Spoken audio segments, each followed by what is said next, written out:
Good evening. My name is Annie. This is my audience. Yay. And this is my persuasive speech titled, One Small Step for Man, One Giant Lie for Mankind. When we were all younger and in our middle school days, we learned in history about this event called the moon landing. Now, I am here today to tell you that may have just not happened. In this speech, I will give you some background information on this supposed moon landing and why that might come off, these information might come off as a motive for it being fake. I will also tell you about how unreliable NASA is and how some of the details of the moon landing just don't add up. I have been researching this project for over a month now. I've been going through article upon articles, listening to interviews from people from NASA themselves. I have been coming up with conclusions, and I finally have come one purely based on data, and that is that the moon landing was fake, and that it was filmed on a TV studio. Let's get started by talking about some background information of this moon landing. We were taught that on July 16th through July 24th, 1969, we went to the moon. I know, crazy, but let's get some little background information on that.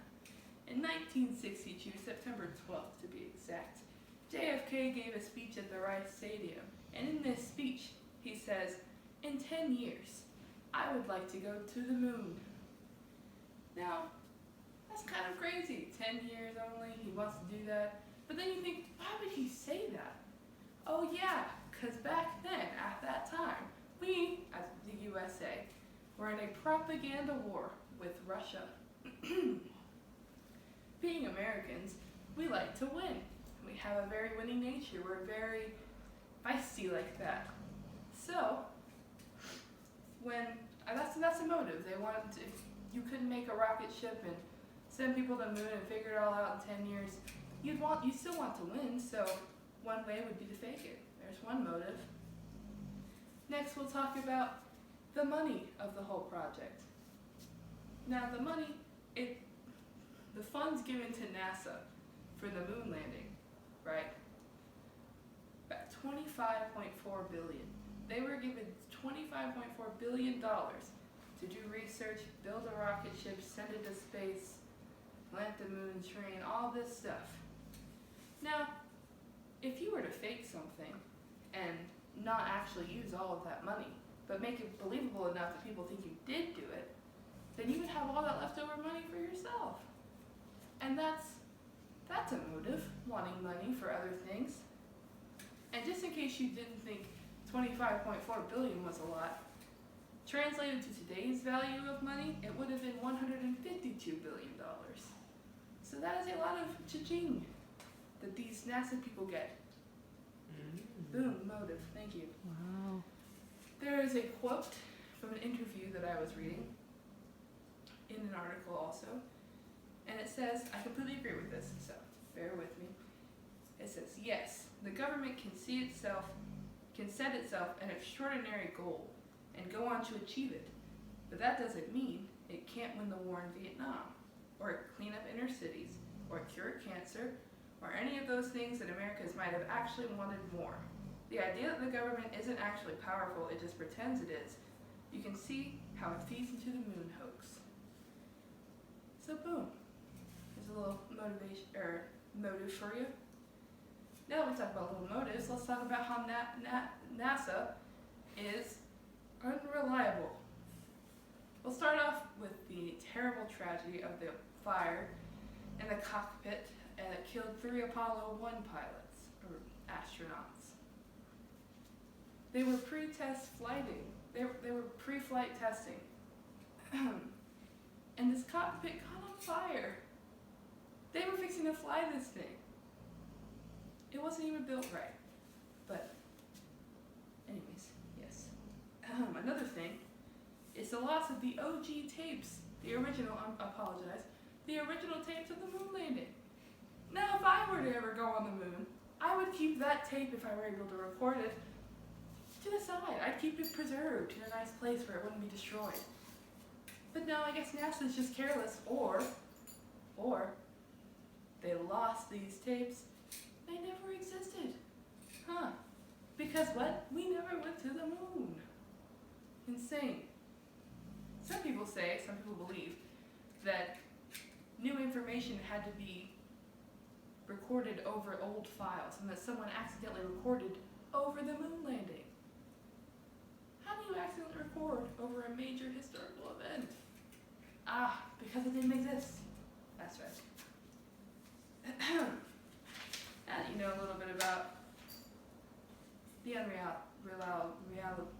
reliability of NASA.